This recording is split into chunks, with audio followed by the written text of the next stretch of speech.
Hello and welcome to Connect MKE. I'm your host, Denise Calloway. Thank you for being with us this morning. It's been a deadly stretch on Milwaukee streets. In a recent 6-day period, 7 people were killed in 5 separate crashes. Speed and reckless driving were at the root of all the incidents. Milwaukee is taking some steps to combat reckless driving, and today we'll learn about one of them, Vision Zero. Joining us is the city's policy director for Vision Zero, Jessica Wineberg. Jessica, thanks for being with us this morning. Thank you so much for having me. What is Vision Zero? Vision Zero is a global movement to end our traffic fatality epidemic. It started in Sweden, and the goal of Vision Zero is to have 0 traffic deaths. In Milwaukee, we've adopted the goal date of 2037, where we think we can be at 0. So we're working really hard for these next 15 years to put in a number of changes to get us towards safer streets where people aren't dying.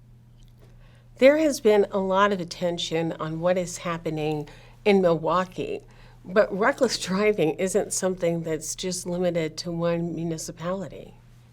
That's right. It's really a national problem. America is perhaps unique in the world. Many other countries have much lower rates of traffic death and life-changing injuries than we do. But across the country, it's a very big issue with over 40,000 people being killed. And a number of cities and states now are really thinking we need a new model of how we address traffic safety, and they're moving towards a safe systems approach, which is what's embedded in Vision Zero. Even in southeastern Wisconsin, we have problems in suburban communities and even in rural communities with reckless driving. Yeah, reckless driving and speeding and impaired driving are issues that are all over the state, and hopefully we can work collectively to address them.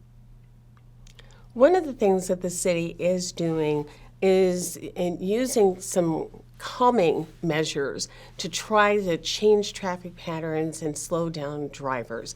That includes, people may have noticed, some bump out lanes, more well-defined bike lanes so people aren't using that right-hand lane as a way as a traffic lane. How are those working, and are there other things in the works that we need to know about? Yeah, I'm really proud to say that the Department of Public Works at the City of Milwaukee has kind of revolutionized how they think about streets and what their purpose is in the community. And it's number one, to promote safety. And following that is free flow of traffic. So we're really focusing on how to slow people down so that we can save lives. So the pinned-on bump outs help with that. It makes it where people can't pass on the right, can't weave through traffic as much. And so we do understand that people might be having some slight delays. They feel like they can't make a right turn when they wanted to, but there were other people that were really dangerously using that lane. And that's why we put that pin down bump out there, to stop that behavior.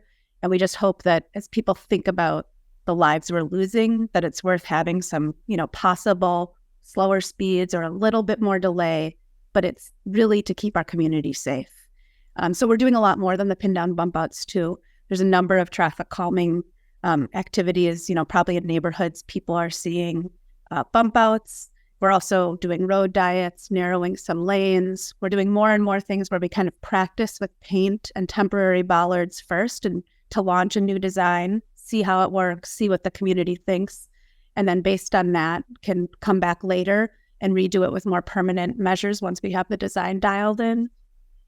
And one big thing is that we just have a lot of wide streets in Milwaukee. We really have more concrete, more lanes, more width than we need for the population and traffic that we do have.